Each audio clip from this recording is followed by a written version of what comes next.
이 아침에 온라인으로 하나님 앞에 예배 드리는 모든 성도 여러분들께 하나님의 크신 은혜가 함께 하시기를 바랍니다. 불교의 석가모니의 일화 가운데 이런 일화가 있어요. 유복자 아이를 기르던 어떤 과부가 그만 그 아이가 죽어버렸어요. 너무나 고통스러워서 석가를 찾아왔습니다. 자초지정 얘기를 드리면서 너무나 고통스러워서 살 수 없으니까 이 마음을 위로해 달라고 합니다. 석가모니가 이 과부의 얘기를 다 듣고 이렇게 얘기를 해요. 내가 하라는 대로 하겠느냐? 그러면은 내가 틀림없이 너의 아픈 마음을 위로해 주겠다. 약속을 합니다. 이 과부가 하겠다고 그래요. 석가가 말씀하시기를 저기 사람이 많이 사는 마을로 내려가서 아직껏 사람이 죽어보지 않는 집 7집을 찾아서 그 각 한 집마다 쌀을 한 홉씩 7홉을 얻어오면은 내가 틀림없이 너의 아픈 마음을 위로해 주겠다. 이렇게 약속을 합니다. 이 과부가 석가의 약속을 믿고 사람이 많이 사는 마을로 내려갑니다. 그런데 이 집에 갔는데도 사람이 죽은 아픈 이야기가 있는 것입니다. 그 다음 집에 갔는데도 또 사람이 죽은 아픈 이야기, 정말 지옥 같은 이야기가 있는 것입니다. 그 다음 집에 갔는데도 또 사람이 죽은 아픈 이야기가 있는 것입니다. 그런데 이 과부는 그 사람이 죽은 아픈 이야기를 들으면서 자기도 모르는 사이에 조금씩 자신의 아픔이 치유가 되고 있었어요. 나중에 이 과부가 석가에게 돌아왔을 때는 마음의 평화를 얻고 있었다는 것입니다. 이 이야기는 석가모니의 일화 가운데 아주 유명한 일화입니다. 그리고 이 이야기 속에 불교 정신의 핵심이 들어있어요. 많은 유명한 불교학자들이 불교란 무엇인가 하고 설명할 때에 이 유명한 석가모니의 일화를 들은 분들이 많습니다. 불교란 무엇이냐? 불교는 깨닫는 종교예요. 각을 한다 그러잖아요. 뭘 깨닫느냐? 사람이 죽는다는 것이 이게 우주의 이법이다. 그거를 깨닫게 하는 거예요. 그거를 깨닫고 넘어서는 분을 득도했다 그래요. 저는 석가모니의 이 일화를 생각을 하면서 참 석가모니는 훌륭한 선생님이시구나. 훌륭한 스승이다. 이렇게 생각을 합니다. 저는 불교에 대해서 그렇게 공격적이지 않아요. 우리 그리스도인들 가운데 이렇게 산에 사찰이 있으면은 굉장히 공격적으로 반응하시는 분들이 들어 계십니다. 돌을 던지기도 하시고 그런 분들도 계시는데 석가모니는 훌륭한 스승이 아닌가 그렇게 생각을 해요. 불교 안에도 우리가 관심을 가지고 배울 것들이 많이 있는 것이 아닌가 그렇게 생각을 합니다. 그러나 저는 석가모니가 생명의 주이시다 그렇게는 생각하지 않아요. 생명의 주는 오직 예수 그리스도 한 분밖에 없다 그렇게 생각합니다. 우리를 참으로 구원하고 우리에게 진정한 생명을 주실 수 있는 단 하나의 생명의 주가 예수 그리스도다 그렇게 생각을 합니다. 아주 유사한 이야기가 예수님에게도 있어요. 예수께서 나인성에 가셨는데 과부의 외아들이 죽어서 상녀가 나가는 것입니다. 그것도 청년이 되어서 죽었어요. 얼마나 처참한 광경인지 모릅니다. 정말 기가 막힌 광경이에요. 그 광경을 예수님께서 보시고 그 상여를 멈추게 하시잖아요. 그리고 말씀을 하십니다. 청년아 일어나거라. 청년아 일어나거라. 예수께서 이 말씀을 하시니까 죽었던 청년이 정말 살아나는 것입니다. 말하기 시작하는 것입니다. 얼마나 기쁜 일이 일어나는지 모릅니다. 성경을 복음이라 그러잖아요. 기쁜 소식. 꿈에도 생각할 수 없었던 엄청난 기쁜 일이 일어난 것입니다. 예수님께서는 죽은 야이로의 딸을 살려내시고 죽은 나사로를 살려내시지 않습니까? 나는 부활이요 생명이니 나를 믿는 자는 죽어도 살겠고 무릇 살아서 나를 믿는 자는 영원히 죽지 아니하리로다. 남편도 죽어버렸고 하나밖에 없는 그 아들한테 모든 희망을 걸었던 그 아들도 죽어버렸는데 사람은 다 죽는 거야. 그게 우주의 입법이야. 너에게만 일어나는 일이 아니야. 그걸 깨달으면은 뭔가 좀 부분적으로 위로가 되는 것이 있을지는 몰라요. 그런데 진짜 기쁨은 거기에 있는 것이 아닙니다. 죽은 자를 살려내는데 거기에 진짜 기쁨이 있는 것입니다. 이 세상을 지배하고 있는 그 우주의 이법이라는 것, 그것을 깨트리는 바로 거기에 진짜 기쁨이 있는 것입니다. 세계 종교의 조상들이 다 죽어서 무덤 속에 들어갔어요. 살아나오질 못했어요. 누가 무덤을 깨트리고 누가 죽음을 깨트렸느냐? 우리 주 예수 그리스도 한 분밖에 없습니다.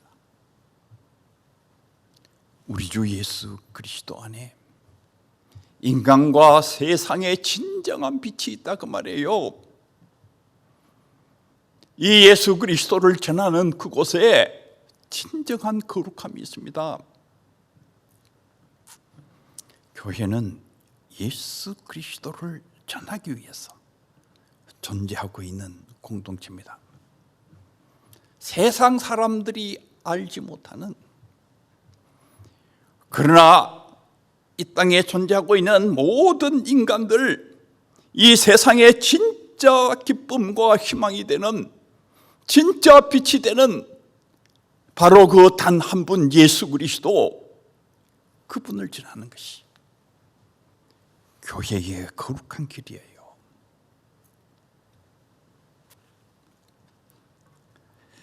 시편 146편 3절에서 5절에 보면은 귀인을 의지하지 말며 도울 힘이 없는 인생도 의지하지 말지니 그의 호흡이 끊어지면 흙으로 돌아가서 그날에 그의 생각이 소멸하리로다. 야곱의 하나님을 자기 도움으로 삼으며 여호와 자기 하나님께 자기의 소원을 두는 자가 복이 있도다. 이 세상의 어둠을 누가 진짜 깨뜨리고 우리에게 진정한 희망과 기쁨을 주느냐? 누가 이 어두운 세상 속에 새길을 열고 어마어마한 놀라운 세상을 만들어내시느냐? 우리 주 예수 그리스도 한 분밖에 없어요. 사랑하는 성도 여러분, 우리 주님과 함께 사시면서 기적을 만들어내시고 어둠을 깨뜨리시고 빛을 만들어내시고 엄청난 생명의 역사를 만들어내는 거룩한 분들이 다 되시기를 바랍니다. 교회는 예수 그리스도의 복음을 전하고 하나님의 나라를 세우는 공동체예요. 이 하나님의 나라가 기쁨의 세계입니다. 주님과 함께 기쁨이 시작이 됐어요. 그리고 주님께서 역사하시는 그곳에 기쁨의 세계가 만들어져 갑니다. 이 그리스도인 공동체는 바로 이 어둠의 세상 속에서 기쁨의 세계를 만들어 나가는, 그것이 바로 하나님의 나라를 세워나가는 공동체의 길이에요. 그 길이 거룩한 길입니다. 오늘 봉독해드린 성경 누가복음 4장 18절에 보면은 주의 성령이 내게 임하셨으니 이는 가난한 자에게 복음을 전하게 하시려고 내게 기름을 부으시고, 이 누가복음 4장 18절 19절의 이 본문은 굉장히 중요한 본문이에요. 예수님께서 당신의 사역을 요약하셔서 말씀하신, 그러니까 예수님께서 이 땅에서 무엇을 하시기를 원하셨는지, 그리고 예수 그리스도를 따르는 제자들이 뭘 하기를 원하시는지 그게 아주 정확하게 계시되어 있는 중요한 본문입니다. 예수께서 말씀하시기를 성령께서 내게 임했다는 것입니다. 그래서 내가 성령과 더불어 가난한 자에게 복음을 전하는 일을 시작했다는 것입니다. 그러면 그 가난한 자가 누구냐 하면은 나를 보내사 포로된 자에게 자유를, 눈먼 자에게 다시 보게 함을, 눌린 자를 자유케 하고, 그 다음에 나오는 포로된 자, 눈먼 자, 눌린 자, 그게 가난한 자예요. 바로 이 포로된 자, 눈먼 자, 눌린 자를 통칭하는 대명사가 가난한 자입니다. 그럼 가난한 자에게 복음을 전한다는 것은 뭐냐? 포로된 자에게 자유를 주는 거예요. 북한의 정치범 수용소에 갇혀서 죽어가는 그 사람이 뭘 기다리겠습니까? 그 수용소에 문이 열리는 날을 기다리잖아요. 그 수용소의 문이 열릴 때에 그의 눈에서 눈물이 흐를 거라고요. 이제 내가 살았구나. 내가 성령과 더불어 이 일을 시작했다, 그 말이에요. 갇혀있는 자들, 억울한 자들, 슬픔 속에 있는 자들, 절망 속에 있는 자들, 어둠 속에 있는 자들을 해방시키는 그 엄청난 일을 내가 성령과 더불어 시작했다, 그런 뜻이에요. 눈먼 자에게 다시 보게 함을 전파하며, 소경 바디메오가 예수님께서 지나가는데 소리를 지르지 않습니까? 불쌍히 여기소서, 불쌍히 여기소서. 예수께서 묻잖아요. 뭘 해주기를 원하느냐? 포기를 원하나이다. 포기를 원하나이다. 예수께서 그 소경에 눈을 뜨게 하시잖아요. 내가 성령과 더불어 이 기쁨의 일을 시작했다, 그런 말씀이에요. 눌린 자를 자유케 하고, 20세기의 그 후반에 위대한 인물 가운데 마르틴 루터 킹 목사님 분이 계시잖아요. 인종차별 철폐를 위해서 생명을 바치신 목사님이십니다. 이 마르틴 루터 킹 목사님의 그 유명한 연설 I have a dream, 나에게 하나의 꿈이 있습니다. 그 연설을 보면은 이렇게 되어 있어요. 나에게 아직도 하나의 꿈이 있습니다. 그 꿈은 조지아의 붉은 언덕 위에 옛 노예의 자손들과 노예주의자들이 형제적 사랑으로 식탁을 함께 하는 꿈입니다. 그 꿈은 야만성과 억압으로 가득 찬 미시시피주가 자유와 정의의 땅으로 변하리라고 희망하는 꿈입니다.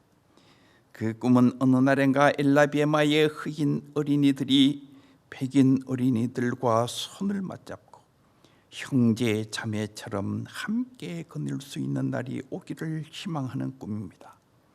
나에게는 아직도 꿈이 있습니다. 저 조지아의 붉은 언덕, 옛날 내 아버지가 백인들에게 채찍을 맞으시고 내 할아버지가 백인들에게 채찍을 맞으시고 붉은 피를 흘렸던 그 분한 언덕. 그런데 킹 목사님께서 하시는 말씀은 그 저 조지아의 붉은 언덕 저기에서 흑인이 백인을 채찍으로 때리는 것이 내가 꿈꾸는 세계가 아니고 흑인과 백인이 함께 식탁에 앉아서 형제적 사랑을 나누는 것이 내가 꿈꾸는 세계라는 것입니다.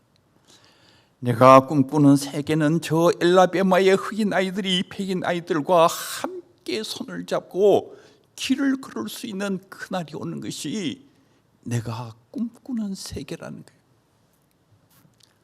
저는 이 킹 목사님의 이 연설 속에 성령의 음성이 들어있다 이렇게 생각합니다.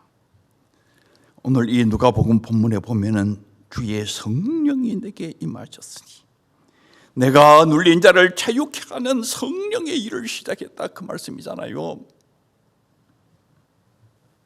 교회가 왜 여기에 있느냐? 킹 목사님과 같은 성령의 사람들을 길러내기 위해서 있는 것입니다. 이 역사의 어둠 그 한복판에 생명과 빛의 세계를 만들어내는, 너희들은 성령과 더불어 새 역사를 만들어야 된다.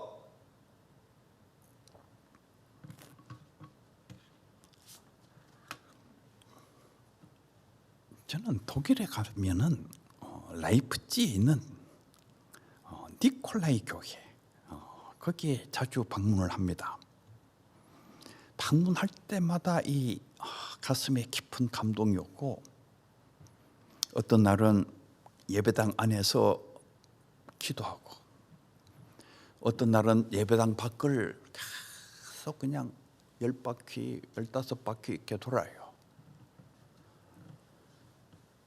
왜 그러하냐 하면은 여기에 어마어마한 역사의 기적이 일어난 곳이 아니냐. 하나님께서 니콜라이 교회를 사용하셔서 20세기 후반에 세계 최대의 기적을 일으키셨구나.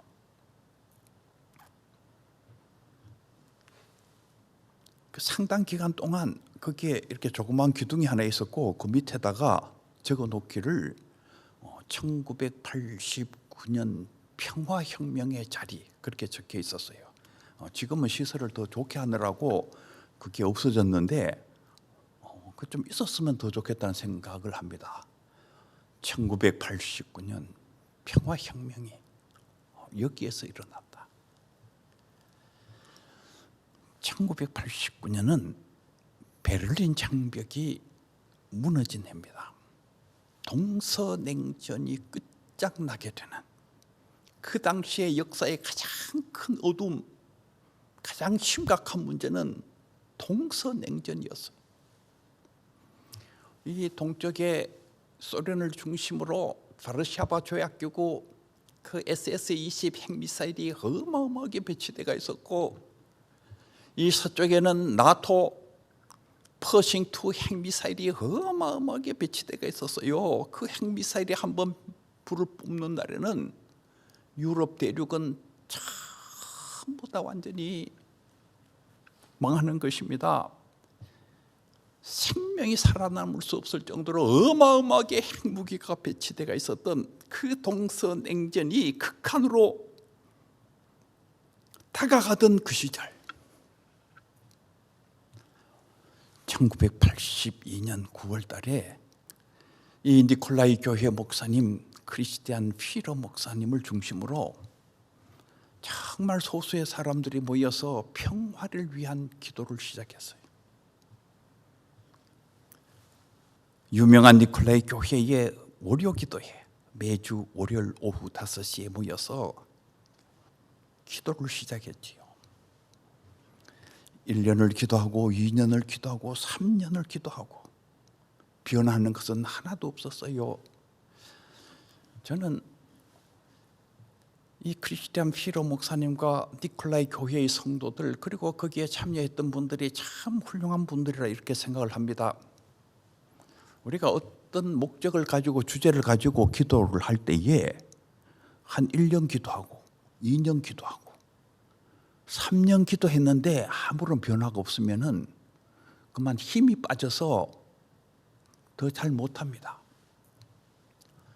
그런데 이분들이 계속 기도를 하는 것입니다. 4년 기도하고 5년 기도하고 5년을 기도했는데 변하는 것이 하나도 없어요. 사랑하는 성도 여러분, 5년을 기도했는데도 변하는 것이 없다. 하나님께서 기도를 안 들으시는 것입니까? 유념해야 되는 아주 중요한 자리입니다. 우리가 기도하면 하나님께서 다 듣고 계세요. 하나님의 때가 있는 것이에요. 하나님의 때가 되면은 역사가 흔들립니다.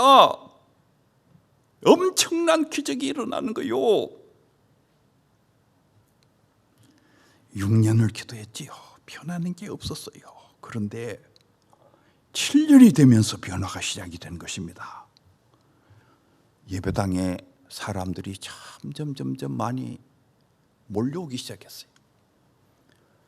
운명의 날 1989년 10월 9일인데 한 주 전 10월 2일 날 사람들이 얼마나 많이 모였는지 이 니콜라이 교회 예배당을 다 채우고 바깥을 또 가득 채우는 것입니다. 너무나 사람이 많이 왔어요. 그런데 이때는 이미 대단히 위험한 때예요. 동독공산당 정권이 반드시 진압하기로 결심을 한 것입니다. 탱크를 동원해서라도, 유혈 진압을 해서라도 반드시 진압을 해야 된다. 그리고 반드시 체포해야 될 사람 122명의 명단이 작성되어 있었어요. 이 사람들은 어디로 끌려가서 어떻게 죽을지 잘 모르는 엄청나게 위험한 상황이 된 것입니다. 이 니콜라이 교회 목사님이신 이 크리스티안 피러 목사님이 그 주변 교회에 갑니다.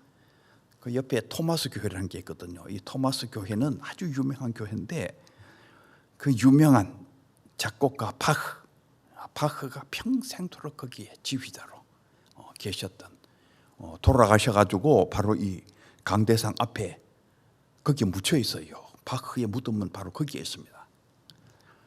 그 토마스 교회를 찾아가서 목사님에게 부탁을 하는 것입니다. 너무 사람들이 많이 모여가지고 다 수용할 수가 없으니까 우리 교회가 월요일 오후 5시에 기도회를 시작하니까 여기에는 5시 15분에 기도회를 열어줬으면 좋겠다 부탁을 하는 거예요. 이 토마스 교회 목사님도 일대 결정을 잘해야 돼요. 이 순간이 정말 그분에게 있어서 일생의 가장 중요한 순간입니다. 이 결정 잘못하면은 그 다음에는 이제 끌려가가지고 어디로 가서 어떻게 돌아가실지도 모르는 아주 긴박한 순간이죠. 운명의 날 1989년 10월 9일 기도회가 마치고 사람들이 나오는데 이게 얼마나 많은 사람들이 나오는지 니콜라이 교회에서만 나오는 게 아니라 그 주변 교회 전부 다 사람들이 완전히 인산인해로 나오는 것입니다. 니콜라이 교회에서부터 칼막스 광장까지 그냥 가득 사람이 찼어요. 진압하러 왔던 분들이 그 광경을 보고 진압을 포기를 하잖아요. 이 순간이 역사가 바뀌는 순간이에요. 그리고 마침내 한 달 뒤 1989년 11월 9일 베를린 장벽이 무너지는 어마어마한 역사의 기적이 일어났어요. 베를린 장벽이 무너지고 동서냉전이 끝장나는, 그리고 독일이 통일되는 독일 민족 역사의 엄청난 기적, 그리고 유럽 역사의 어마어마한 기적, 20세기 후반의 세계 역사의 가장 큰 기적이 거기에서 일어났어요. 누가 이 어마어마한 일을 하셨나? 하나님께서 친히 하셨지요. 능력의 하나님께서 친히 그렇게 하신 것입니다. 그런데 그 중심에 니콜라이 교회가 있는 것입니다. 역사의 어둠을 몰아내고 역사의 비극을 몰아내고 새 역사를 창조하는 엄청난 일이 그 니콜라이 교회에서 시작이 된 것입니다. 저는 그런 생각을 늘 합니다. 한국의 니콜라이 교회가 과연 어디일까? 그 옛날에 1980년대 그 유럽 땅의 동서냉전의 그 극한적인 상황이 있었다면은 지금은 그 극한적인 상황이 동북아시아로 지금 넘어와 있어요. 지금 이 동북아시아가 엄청나게 위험한 곳으로 바뀌어지고 있어요. 동북아시아에 평화와 생명을 만들어내는 니콜라이 교회가 과연 어디에 있는가? 저는 이 기쁜 소식 교회가 동북아시아의 평화와 생명을 만들어내는 니콜라이 교회가 되기를 바랍니다. 사랑하는 성도 여러분, 우리가 성령과 더불어 기쁨의 세계를 만들어 나가는 그 거룩한 길을 만들어 나가는 사람들입니다. 여러분을 통해서 기쁨의 세계가 확산되어 나가는 놀라운 역사가 있게 되기를 바랍니다. 그리고 이 기쁜 소식 교회, 정말 이 기쁜 소식을 대한민국뿐만 아니라 이 동북아시아 세계 전체에 확산시키고 만들어 나가는 그 엄청난 성령의 역사에 요람이 되기를 진심으로 바랍니다. 기도드리겠습니다.